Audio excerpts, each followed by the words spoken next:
Imagine sitting at your family's dinner table, the one place that's supposed to feel like home no matter how rough the world gets outside, only to have your own brother.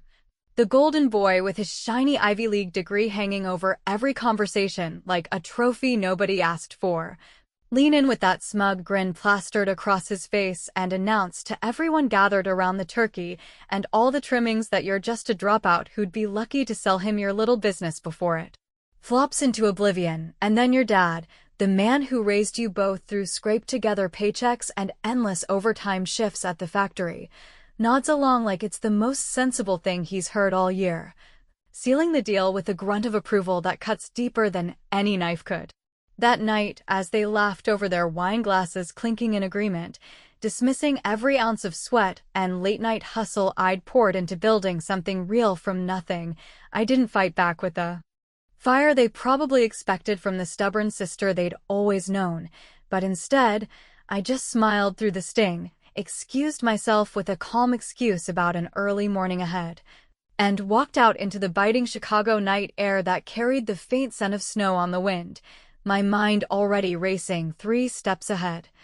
plotting a twist so sharp and unexpected that it would turn their entire world upside down in ways they couldn't even begin to fathom, leaving you wondering just how far someone might go when the people closest to them bet everything against their worth. Stick around through this tale, because what unfolded next wasn't just revenge, but a reckoning that peeled back layers of family loyalty, hidden ambitions, and the raw truth about who really holds the power when the masks come off, making you question your own battles with those you love most. You know those family gatherings that kick off with all the warmth in the world, the kind where the aroma of mom's cherished tamale recipe wafts through the house, pulling everyone back to simpler times when worries seemed smaller and the future stretched out like an open road. But then, almost without warning, they twist into something sharper, something that leaves you replaying every word in your head for weeks afterward, questioning bonds you thought were unbreakable. That's exactly how it went down for me last Thanksgiving, right there in the heart of our modest dining room on Chicago's South Side, where the walls still hold the echoes of Dad's stories about scraping by as a mechanic, fixing cars for folks who could barely afford the parts, all to keep the lights on and food in our bellies during those lean years that shaped us more than any textbook ever could. I'd made the drive-in from my office downtown that afternoon, buzzing with a quiet excitement I hadn't felt in months,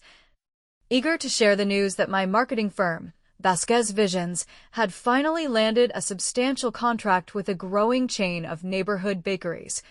The kind of deal that wasn't splashed across headlines, but meant we'd crossed into 6-figure revenue territory for the first time. All of it bootstrapped from the ground up after I made the tough call to drop out of community college midway through, because endless lectures on theory felt like a slow death when I could be out in the real world,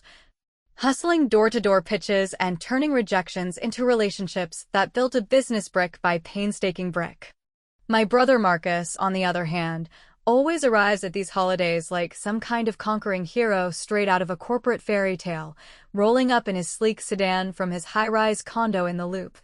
where he lords over his world of board meetings and expense account lunches, flashing that Harvard MBA around as if it's the key to unlocking every door while the rest of us fumble with the locks. He's 2 years my senior, Elena Vasquez, and from the day we were kids sharing a bedroom in that cramped apartment, he's been the one Dad pinned all his hopes on, the star who escaped the grind through scholarships and straight A's, landing in the rarefied air of consulting firms where deals get sealed over golf outings and summer homes in the Hamptons, leaving me to navigate the streets with nothing but determination and a laptop that I'd bought secondhand. That particular night, as we passed around the steaming platters of mashed potatoes and green beans cooked just the way Mom liked, he launched into his routine jabs with that polished ease, calling my firm a cute little side hustle that might charm a few local shops but wouldn't hold up against the big leagues, labeling me the eternal family dropout who'd gotten a lucky break with some viral social media ads that anyone with a degree could replicate in their sleep. I brushed it off at first with a forced chuckle, because that's the dance we've done for years, me absorbing the hits while he preens, but then he escalated. leaning forward with that predatory gleam in his eye and laying out this whole elaborate scenario where my business would inevitably crumble under the weight of competition, forcing me to sell it to him at a bargain basement price so he could fold it into his powerhouse firm, Apex Strategies, like it was just another acquisition on his trophy wall. And the kicker, the part that twisted the knife so deep it took my breath away for a split second, came when Dad, who I'd always seen as the steady rock amid our family's storms, chimed in with a low grunt of agreement, muttering under his breath about how true success comes from credentials and connections, not just raw grit and endless nights staring at spreadsheets until your eyes burned. It stung worse than the sharpest winter gust whipping off Lake Michigan on a January morning, hearing them both dismiss the countless sacrifices I'd made. The doors slammed in my face during those early days when clients laughed at the idea of hiring a woman without a fancy pedigree. The way I'd turned down safer jobs with benefits to chase this vision because settling felt like betraying the fire inside me that Dad himself had instilled with his tales of outsmarting the odds. Marcus leaned back in his creaky wooden chair, that infuriatingly cocky smile stretching wider as he painted the picture of me handing over the keys to Vasquez Visions, grateful for his generous bailout, while Mom tried her best to redirect the conversation toward slicing into the pumpkin pie, her eyes darting nervously between us like she could sense the fracture lines forming beneath the surface. The air in that room grew thick with their unshakable certainty that I was the weak link in the chain, the one destined to fold when the pressure mounted, and as I sat there with my fork hovering over uneaten food, feeling the heat rise in my cheeks like a kettle about to whistle, something inside me shifted not into rage, but into a cold, calculated clarity that I'd learned from years of navigating boardrooms where underdogs like me had to play smarter than the sharks. Instead of exploding the way they might have anticipated, the way I'd fantasized about in quieter moments of frustration, I simply nodded along with a measured response about how family should always stick together through thick and thin, then pushed my chair back a touch earlier than usual, claiming an early meeting that demanded my full attention the next day, my voice steady even as my pulse thundered in my ears. As I moved through the hallway to hug Mom goodbye, her embrace lingering a beat longer than normal with a whispered apology in her eyes, I slipped out into the enveloping chill of the November evening, the streetlights casting long shadows on the cracked sidewalks that I'd walked 1,000 times growing up, my phone suddenly buzzing in my coat pocket with a text from an old contact I'd assisted years earlier on a pro bono campaign when she was just starting her own venture. The message was cryptic, reading only, "Hey Elena, remember that favor we talked about? Time to call it in if you're ready." But in that instant, it ignited a spark deep within, a reminder that while Marcus and Dad viewed me as the perennial underdog scraping by on luck, I'd been quietly cultivating a network of alliances and insights that stretched far beyond their narrow sights, threads of connection woven through favors repaid and secrets shared in the shadows of the industry. I slid into my car and drove home through the glittering sprawl of the city, the lights blurring into streaks against the windshield as my thoughts churned with possibilities that felt both exhilarating and a little dangerous, pondering whether they'd even register my absence until the sun came up and the first moves in this new game began to unfold. Little did they realize, by the break of dawn, the landscape would shift irrevocably, with me emerging not as the victim they pitted, but as the architect of a reversal that would force them to confront the empire they'd built on sand, or so they thought, while I held the blueprints to something F. Waking up the morning after that gut-wrenching family dinner, with the first hints of dawn filtering through the blinds of my modest apartment overlooking the sluggish flow of the Chicago River, I could still feel the bitterness of their dismissive words lingering like the dregs of last night's coffee, but rather than letting it paralyze me into a spiral of resentment, I shook it off with the kind of resolve that had carried me through countless business setbacks, brewing a strong pot of dark roast to fuel what I knew would be a pivotal day. Then settling at my cluttered kitchen table with my laptop humming to life as I began methodically tying up the loose ends of a plan that had been simmering in the back of my mind for far longer than they could ever suspect. Vasquez Visions wasn't some fleeting whim or overnight success story spun from luck alone. It had taken root 8 years earlier when I was just 28 and weary of the soul-crushing monotony of retail shifts that paid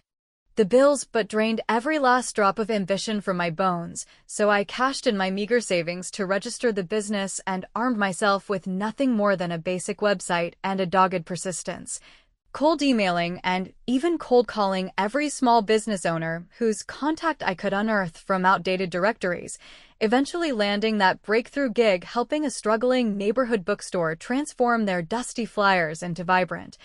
crowd-pulling designs that not only saved the place from closure, but sparked a chain of referrals that grew my client list one hard-won connection at a time. From those humble beginnings, through the brutal economic dips that tested every entrepreneur's mettle and the endless parade of doubters who smirked at the notion of a woman without a college degree breaking into the cutthroat marketing world, I'd assembled a tight-knit team of 5 dedicated professionals who stuck with me not because of promises of quick riches, but because they'd witnessed firsthand how I turned slammed doors into open opportunities, navigating the chaos of the pandemic by pivoting to remote operations that kept us agile and ahead of the curve while bigger firms floundered in their rigid structures. If you peeled back the layers a bit further, you'd uncover the fundamental differences that had always set Marcus and me on divergent paths, even from our childhood days in that noisy South Side apartment where we'd share a single room divided by a threadbare curtain, him burying his nose in books that earned him scholarships to elite prep schools, while I pitched in after classes at Dad's garage, learning the gritty lessons of troubleshooting engines and haggling with suppliers, skills that translated seamlessly to the business arena where problems demanded immediate, hands-on fixes rather than theoretical analyses passed off to underlings. That self-reliance became my secret weapon, turning what others saw as obstacles into stepping stones, like the time a prestigious agency outright ridiculed my initial pitch for a local restaurant chain, only for me to refine the concept with data-driven tweaks and swoop in to claim the contract when their overpriced proposal fell flat, proving that real innovation often blooms from the soil of rejection rather than the hothouse of Ivy League seminars. By the time Marcus and Dad showed up unannounced at my downtown office that next afternoon, striding in around 2 o'clock with the arrogance of men who believed they could dictate terms without consequence, I'd already devoted the entire sleepless night to fortifying my position, discreetly transferring critical files to secure cloud backups and briefing my team via encrypted group chat to operate remotely starting immediately. All without revealing the broader strategy because in the high-stakes game of corporate maneuvering, maintaining the element of surprise often proves more valuable than any flashy confrontation. They made quite the entrance, Marcus charging ahead like a bull in a china shop tailored for executives, his tailored suit and polished briefcase screaming of boardroom conquests, while Dad followed a step behind in his more subdued attire, looking every bit the reluctant participant in this power play, his eyes flickering with a mix of discomfort and determination as he clutched a folder that I suspected held their so-called offer. Marcus wasted no time, thrusting the document under my nose with a flourish and launching into his rehearsed spiel about how Apex Strategies could absorb Vasquez Visions and elevate it to the next level, his tone laced with that patronizing confidence that implied he was doing me a favor by even considering my modest operation, but I caught the underlying greed in the way his gaze swept over the space, already envisioning it rebranded under his banner without a thought for the blood, sweat, and tears I'd invested. Dad lingered near the door, avoiding direct eye contact as if the weight of his dinner endorsement pressed too heavily on his conscience, perhaps second-guessing his role in this ambush, but too steeped in old-school pride to voice any regrets outright. While I countered their aggression with disarming hospitality, offering them seats and pouring fresh coffee from the pot I'd kept brewing just for this moment, all the while my assistant, ever the professional, slipped quietly out the back to execute the press release I'd crafted in the wee hours, a concise announcement framing a strategic merger that would hit the wires precisely when the timing served me best. As the negotiation heated up, with Marcus haggling over valuation figures that shockingly undervalued the assets I'd meticulously built from scratch, A subtle shift rippled through the room when he began to register the unusual quietness, his brow furrowing at the sight of empty desks where my team usually buzzed with activity, a detail he tried to dismiss with a scoff about poor management practices in smaller outfits, but I noticed the bead of sweat forming at his temple, especially when Dad, ever the pragmatist, pulled out his phone and began scrolling through incoming notifications, his voice dropping to a murmur as he read aloud the breaking headline, Vasquez Visions announces expansion through key acquisition, the words hanging in the air like smoke from a hidden fire. Their confusion bordered on the comical, reminiscent of overconfident poker players realizing too late that the pot they've been eyeing belongs to someone else entirely, yet before they could regroup and demand clarifications, my phone vibrated on the table with an incoming call from that enigmatic contact, her voice pitched just loud enough to carry as she confirmed, "It's all set, the paperwork has been officially filed and processed." A statement that sent Marcus lurching forward in his chair while Dad's face paled beneath his weathered skin. They bolted from the office in a huff shortly after, Marcus barking threats of legal recourse and Dad trailing with a mumbled promise to talk sense into this. But as the door clicked shut behind them, I permitted myself a private moment of satisfaction. Leaning back against the window with the cityscape sprawling below, fully aware that the true reversal lay concealed within a labyrinth of documents they'd dismissed as inconsequential years ago, an intricate web of acquisitions and stakes that traced directly back to the foundations of their own firm in manners that would unravel their composure completely once exposed. What they failed to grasp in their haste was the depth of my due diligence, the quiet hours spent mapping their vulnerabilities, and as the afternoon light waned into evening, the initial fissures in their facade began to widen, setting the stage for revelations that would force even the most steadfast family ties to bend under the pressure of truths long buried. Diving even deeper into the tangled web of revelations that began to surface after their stormy exit from my office, I found myself chuckling softly to myself that same afternoon amid the scattered papers and glowing screens of my home office setup. The kind of cluttered sanctuary where ideas ferment into actionable strategies away from prying eyes, because while Marcus paraded his Harvard credentials as an impenetrable shield against the world's uncertainties, I'd been the one operating in the shadows, keeping a vigilant watch on Apex strategies ever since he had the audacity to poach one of my earliest clients 3 years prior with a predatory lowball bid designed not just to win the contract, but to underscore his superiority in our sibling rivalry that stretched back to playground taunts. What started as prudent competitive intelligence gathering soon unearthed a treasure trove of vulnerabilities in his polished empire, details like the mounting debts accrued from aggressive expansions during the economic upswing, loans taken out to fund splashy acquisitions that lost their luster when market winds shifted abruptly, leaving Apex exposed in ways that no amount of networking galas or alumni mixers could conceal. Much like a house of cards dressed up in a tuxedo, elegant on the surface, but trembling at the slightest breeze. That discovery weighed heavily on me as I gazed out at the Chicago skyline from my window, the steel and glass monoliths standing as testaments to ambition both realized and ruined. Because leveraging such intimate knowledge against my own brother felt like crossing a line into territory that blurred the boundaries between justified defense and outright familial sabotage, especially considering how Dad had always tilted the scales in Marcus's favor, funneling resources toward his education, while dispensing to me the pragmatic counsel of pursuing stable employment over risky entrepreneurial dreams. Yet in that moment of introspection, I grappled with the moral quandary of whether exposing their frailties would ultimately liberate me from their condescension or merely deepen the chasm that had been widening since that fateful dinner table declaration. The internal tug-of-war intensified as I sifted through archived emails and financial summaries on my dual monitors, each click revealing more about the man who'd once been my protector in childhood scrapes,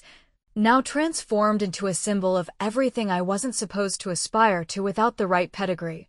prompting me to question if I was evolving into the very opportunist they accused me of being by weaponizing information that could topple not just Marcus, but the fragile equilibrium of Our family dynamics, where loyalty often clashed with self-preservation in ways that left emotional bruises far more lasting than any business loss. Part of me yearned to reach out to Mom for one of our late-night heart-to-hearts over chamomile tea, the ritual that had sustained us through previous heartbreaks, but the pragmatic side. The one forged in the fires of building Vasquez visions from a solitary desk in my living room to a respected entity with a roster of repeat clients, recognized that extending mercy in this arena would equate to surrendering the ground I'd fought so hard to claim. So with a deep breath that steadied my resolve, I decided to activate the hidden alliance I'd nurtured over the years. Placing a discreet call to a former Apex employee named Sophia, a sharp-minded analyst I'd mentored during a brief freelance overlap when she was transitioning from corporate drudgery to independent consulting.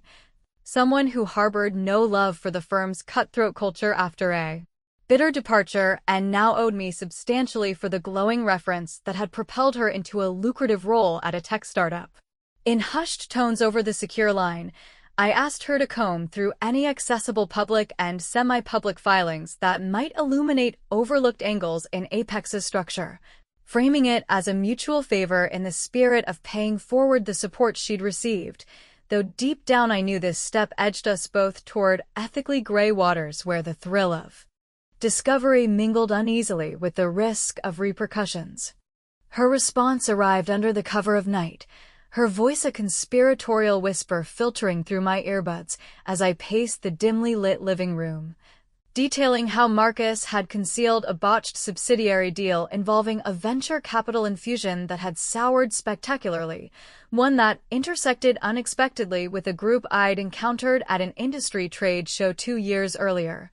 where in the midst of casual networking over lukewarm conference coffee, I'd subtly secured a modest investment stake through a third-party entity without drawing attention, positioning Vasquez Visions as an unobtrusive player in the ecosystem that now looped perilously close to Apex's Achilles heel. This unforeseen twist forced me to reassess my entire approach, wondering if I'd been orchestrating a grand design all along or merely capitalizing on serendipitous alignments that hindsight would later glorify as genius. But regardless of intent,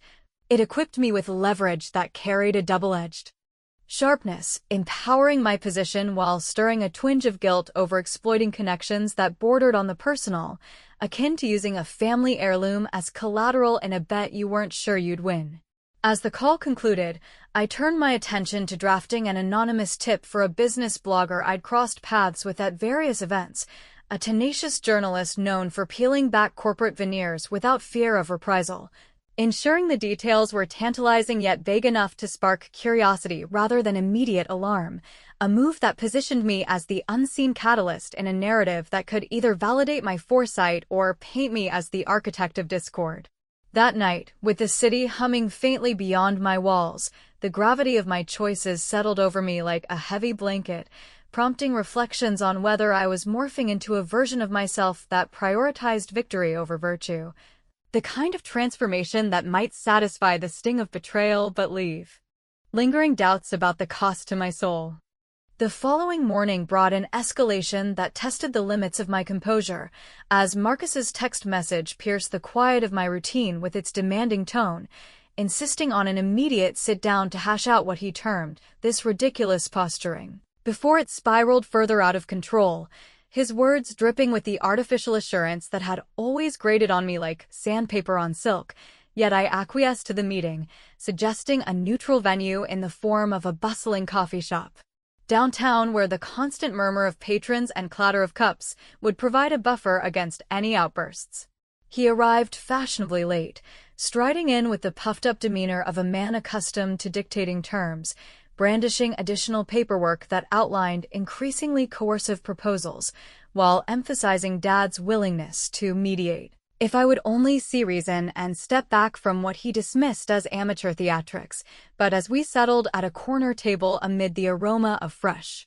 brews, I wove in a casual remark about the fascinating filings that had begun surfacing in online databases, observing with quiet satisfaction as the color drained from his face, his confident facade cracking like thin ice under unexpected weight. He attempted to deflect with bluster, labeling my insinuations as desperate bluffs from someone out of her depth, but the seed of unease had taken root, evident in the way his fingers drummed impatiently on the table and the furtive glances at his phone, which soon lit up with calls from Dad that I could overhear snippets of through our shared family plan, panic threading through their conversation as whispers of an impending audit began to circulate in industry circles. By the time we parted ways with strained pleasantries, the air between us charged with unspoken accusations, I retreated to my car feeling the first real pangs of isolation, questioning if this path of retribution would fracture our family beyond mending. Particularly as another fragment of the puzzle emerged from an old email thread buried in my archives, hinting at a deeper family secret rooted in Dad's early years that promised to either illuminate the motivations behind his favoritism or complicate the revenge I'd set in motion, leaving me to stare at the dashboard in the parking garage, heart racing with anticipation and apprehension as the gathering storm edged ever closer to breaking point. Pressing forward through the lingering unease that had gripped me after that tense coffee shop encounter with Marcus, where his feigned confidence had begun to fray at the edges like a well-worn suit jacket giving way under prolonged stress, I immersed myself in the ensuing days with a deliberate rhythm of poised determination, alternating between virtual strategy sessions for Vasquez visions that kept my core operations humming smoothly despite the undercurrents of chaos and extended visits to my trusted lawyer's office, a professional haven adorned with leather-bound volumes and framed accolades that evoked the gravity of high-stakes decisions without the pretension of grandeur, where we pored over stacks of legal documents to connect the disparate threads of evidence that illuminated how Marcus's unchecked ambition had positioned Apex Strategies on the precipice of instability,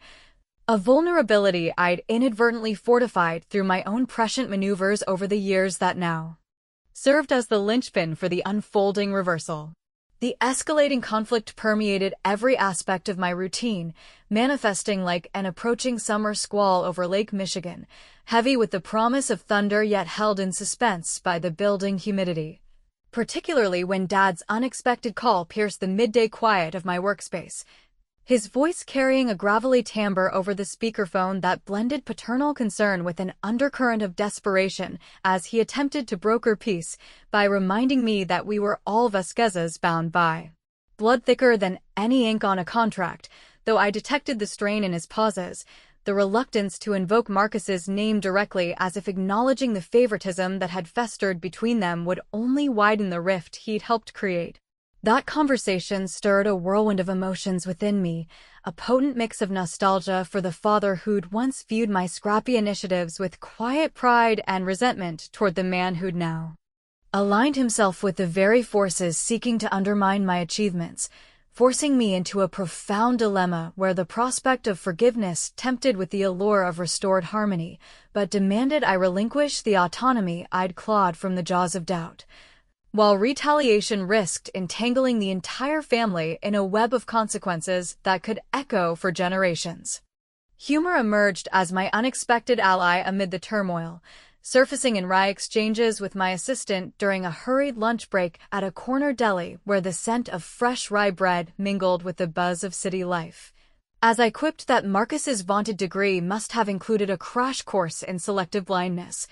enabling him to overlook the tangible results of turning creative sparks into sustainable revenue streams without the crutch of inherited connections or venture capital fanfare. A lighthearted jab that masked the deeper undercurrents of resolve bubbling beneath, because in truth, the revenge I'd been cultivating was a patient alchemy, akin to slow cooking a robust stew where each ingredient, gleaned from overlooked opportunities and strategic alliances, intensified the flavor until the final reveal overwhelmed the palate with its complexity. I responded to their mounting pressures with a series of deft, witty countermeasures designed to unsettle without overcommitting, such as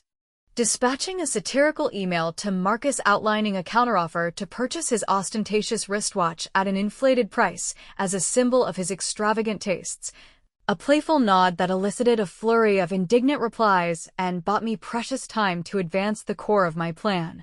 reaching out to the venture group contact from that long-ago trade show to exercise dormant options on Apex shares that originated from a seemingly innocuous merger clause I'd embedded in a nondescript service agreement 5 years earlier, when I'd extended pro bono marketing support to their nascent operations in a gesture of professional courtesy that now bore fruit in the form of controlling interest. These twists layered upon one another with relentless momentum, each discovery peeling back another stratum of the family's concealed interconnections, such as the revelation that Dad had personally co-signed one of Marcus's expansive loans using assets tied to our shared heritage, a detail that landed like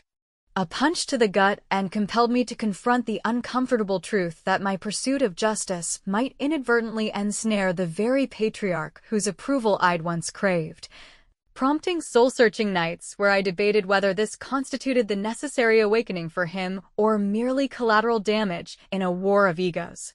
Viewers tuning into this chapter of my story might find themselves at odds with my unyielding stance, recoiling at the cold precision with which I prioritized corporate leverage over the sentimental pull of kinship. Yet that friction is precisely what underscores the raw authenticity of the journey, the uncertainty that shadows every choice between preserving illusions of unity and embracing the hard-won reality of self-determination, leaving me to wrestle with visions of future holidays, shadowed by awkward silences or outright estrangement. As the week progressed into a frenzy of adversarial maneuvers, their strategies grew more aggressive and transparent. With volleys of emails from Apex's legal team brandishing cease and desist notices predicated on spurious claims of intellectual property infringement, followed by Marcus's bold appearance at the lobby of my building without prior warning, his posture radiating that familiar smugness as he demanded an audience to dissect the baseless rumors circulating about his firm's financial health. I descended to meet him in the cool expanse of the marble-floored entrance, maintaining an air of unflappable composure that belied the adrenaline surging through my veins, and in the midst of his tirade about loyalty and legacy, I delivered the carefully timed hint I'd been holding in reserve. It's intriguing how a single overlooked detail in the fine print can suddenly claim dominion over the entire board, wouldn't you agree? A cryptic utterance that caused his eyes to narrow in suspicion, sensing the contours of an elaborate snare without grasping its full extent.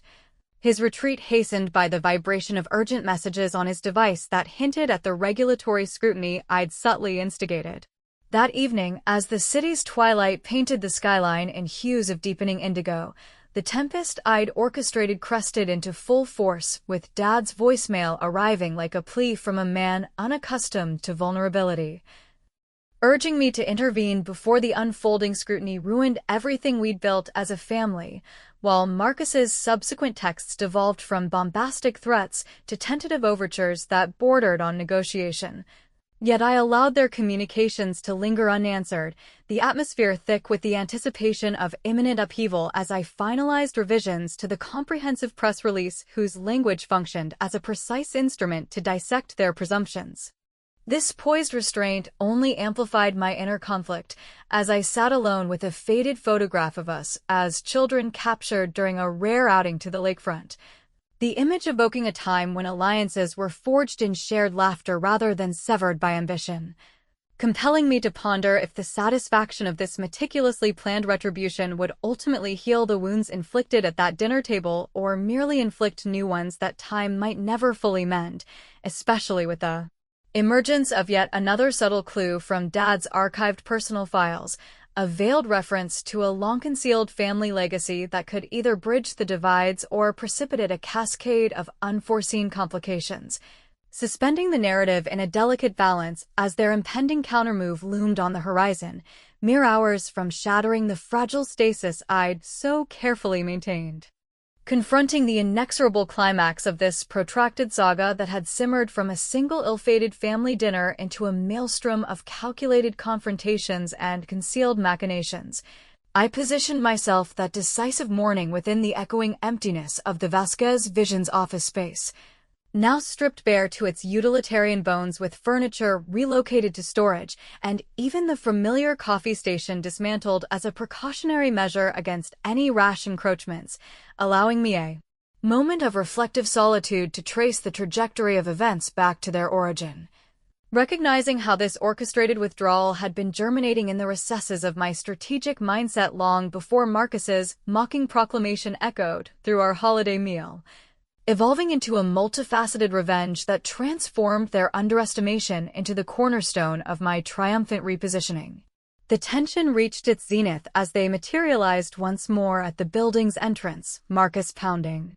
insistently on the glass doors with a fervor that betrayed his unraveling poise. Dad positioned steadfastly at his side with features furrowed into lines of profound concern that seemed to etch years onto his countenance overnight,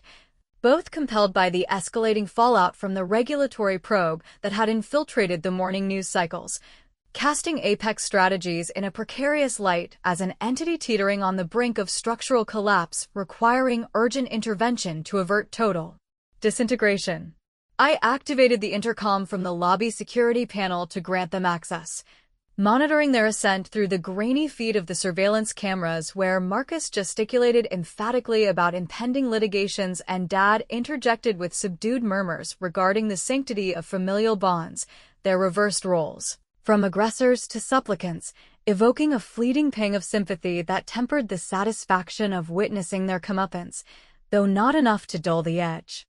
of anticipation for the unveiling that would redefine our intertwined destinies. Upon their arrival in the stark conference room, where the long table gleamed under fluorescent lights unmarred by the usual clutter of ongoing projects, they anticipated encountering a beleaguered figure scrambling for defenses. Yet I occupied the head position with deliberate assurance, my laptop screen illuminating the pivotal document that served as the linchpin of this reversal. The press release not in its preliminary teasing form, but expanded into a definitive proclamation. Vasquez Vision secures controlling interest in Apex Strategies via strategic long-term investment holdings, a declaration that elicited synchronized expressions of incredulity from the pair. Marcus stammering accusations of fabrication and deceit while Dad collapsed into the nearest chair, his hands massaging his temples as if to ward off the onslaught of implications crashing upon him. The ingenuity of the denouement resided in its layered subtlety, rooted in a transaction from 5 years prior when Marcus, in the nascent stages of scaling Apex, had solicited my expertise for a promotional campaign aimed at attracting initial investors, and within the labyrinthine clauses of that ostensibly benevolent agreement, I'd negotiated a nominal equity position in their expansion fund channeled through an intermediary holding company, a maneuver executed with such understated precision that it evaded their notice amid the excitement of growth, particularly since Dad's undisclosed co-signatures on foundational loans had inadvertently linked family resources to the very assets I'd later methodically traced and consolidated through overlooked provisions in our mother's estate documentation, which we'd all neglected during her final arrangements in favor of more pressing grief. This wasn't an act of pilferage but a manifestation of anticipatory acumen, the sort that elevates an uncredentialed visionary from perceived also-ran to authoritative overseer, granting me dominion over the enterprise. They'd constructed on foundations riddled with presumptions, all while they had arrived under the delusion of reclaiming what they deemed rightfully theirs, only to discover the vaults barren and the title deeds bearing my name and indelible script. A thread of ironic humor wove through the revelation as I reclined slightly in my seat, remarking with measured levity that their prestigious academic pursuits must have glossed over the intricacies of scrutinizing ancillary provisions in contracts, prompting Marcus's complexion to flush with the intensity of overheated machinery, while Dad emitted a subdued, almost relieved chuckle that pierced the charged silence, conceding at last that he'd always discerned the unyielding tenacity in me that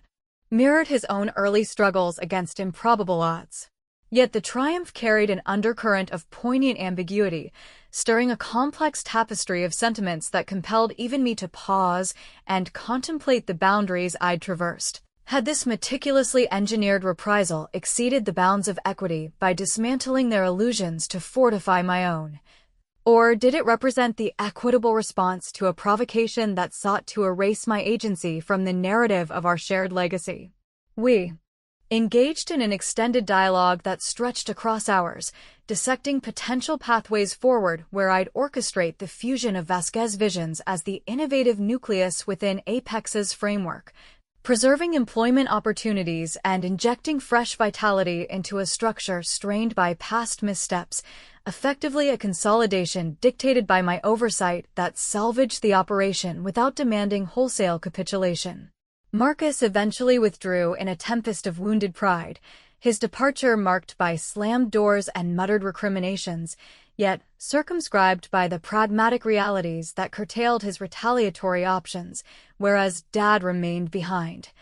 imparting a reminiscence from his tenure as a mechanic navigating a comparable instance of professional treachery that had schooled him in the perils of undervaluing those nearest to you, subtly alluding to that erstwhile family enigma, a sequestered inheritance from his forebears intended as a safeguard against unforeseen adversities, now rendered moot in the reconfiguration of our fortunes, yet illuminating the motivations that had steered his long-standing partiality. In the aftermath of their exit, as the waning Chicago sun cast elongated shadows across the vacant expanse, I lingered solitary amid the hush, my device alight with a barrage of media inquiries and commendations from professional circles that affirmed the audacity of my ascent, but the denouement refused to coalesce into tidy resolution. Persisting in its open-ended resonance that invited introspection on the fractures within, would Marcus eventually return bearing genuine contrition forged in humility, or nurture a counterplot born of lingering animosity that perpetuated the cycle of discord? Might Dad and I forge a renewed alliance tempered by mutual respect, or permit the residual fissures to dictate a trajectory of polite detachment rather than authentic reconciliation? And for myself, had this odyssey of retribution ultimately emancipated the spirit diminished by doubt, or imposed an isolation that echoed hollower than the solitude of my early entrepreneurial days? Such lingering ambiguities embed themselves in the fabric of the experience, urging contemplation of parallel struggles within one's own sphere, for in the intricate interplay of kinship and enterprise, the act of tugging at a single strand invariably unspools ramifications that extend far beyond the initial intent, leaving the final chapters unwritten and the heart suspended in contemplative flux.